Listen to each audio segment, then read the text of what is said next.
Chettinad Cement, 64 years of excellence. Your perfect concrete choice. கோவையில் செய்தியாளர்களை சந்தித்த அமைச்சர் ஆதவ் அர்ஜுனா போதை பழக்கத்தால் தான் பெண்களின் பாதுகாப்புக்கு அச்சுறுத்தல் ஏற்பட்டுள்ளதாக கூறியுள்ளார். மக்களுக்கு ஒரு தன்னுடைய மகனையோ மகளையோ ஒரு அத்லெட் ஆக்கணுமோ இல்ல பாஸ்கெட்பால் பிளேயர் ஆக்கணுமோ இல்ல ஃபுட்பால் பிளேயர் ஆக்கணும்னா எங்க கிரவுண்ட் இருக்கு எங்க கோச்சிங் பண்றாங்க அப்படின்னு தெரிய மாட்டேங்குது. அப்ப விளையாடணும்னு நினைக்கக்கூடிய இளைஞர்கள் கிரவுண்டும் அதுக்கான லைட் ஃபெசிலிட்டியும் இல்லாத பொழுது இளைஞர்களுக்கு தன்னுடைய டைமை விளையாட்டுல கவனம் செலுத்தாத பொழுது ட்ரக்ஸ் கல்ச்சருக்கும் லிக்கர் கல்ச்சருக்கும் அடிக்ஷன் ஆறாங்க. அதனால விளையாட்டுத்துறையை எல்லா இடத்துலயும் எங்கெங்கெல்லாம் கிரவுண்ட்ஸ் இருக்கோ அங்கெல்லாம் மக்களுடைய பயன்பாட்டிற்கு உடனடியாக கொண்டு வரணும்னு மாண்புமிகு முதலமைச்சர் அவர்கள் உத்தரவிட்டிருக்காரு. அதனால ஒவ்வொரு மாவட்டத்திலையும் ஆய்வுகள் அந்த துறையை சார்ந்தவர்கள் ஆல்ரெடி ஸ்டார்ட் பண்ணிட்டாங்க.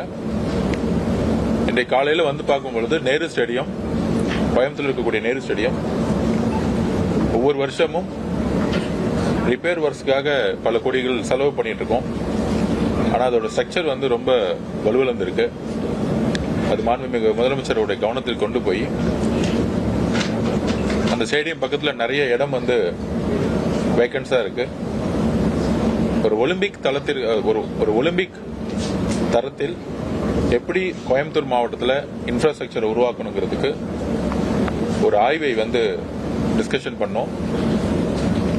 அந்த ஆய்வை மாண்புமிகு முதலமைச்சர் அவர்களுடைய கவனத்திற்கு கொண்டு போய் கண்டிப்பாக உறுதியாக சென்னையில் எப்படி நேரு ஸ்டேடியம் உலகத்தரத்தில் இருக்கோ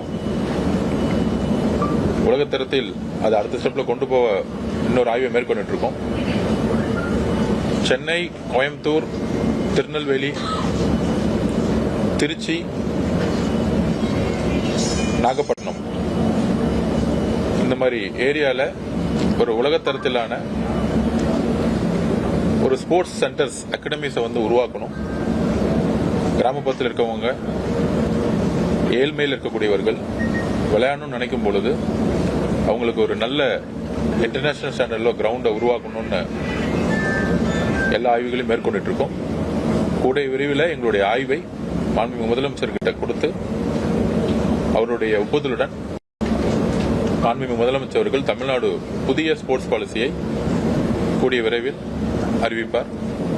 Chettinad Cement, 64 years of excellence. Your perfect concrete choice.